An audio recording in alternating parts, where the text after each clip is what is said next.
Virgin Mary is revered in the Qur'an. She works miracles.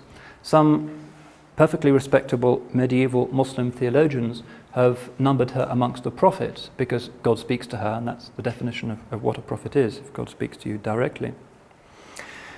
However, Mary, although her virginity is affirmed, is not regarded as Theotokos, the mother of God, because of course Jesus, in the Muslim view, is not God incarnate, but merely another divinely inspired prophet.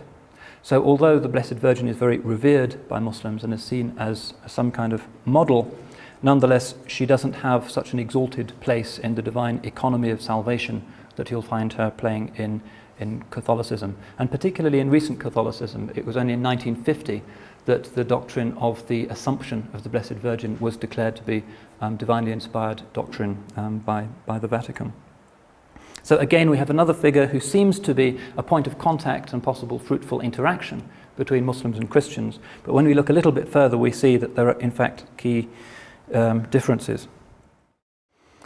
However, the most substantial Quranic references to Christian themes are found in the Quran's narratives of the Annunciation and the Nativity.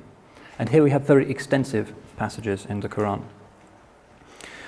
So, for instance, in Surah 3, verses 31 to 7, we read about the birth of Mary, who is dedicated to God, perhaps as some later Muslim commentators have speculated as one of the temple virgins in Jerusalem.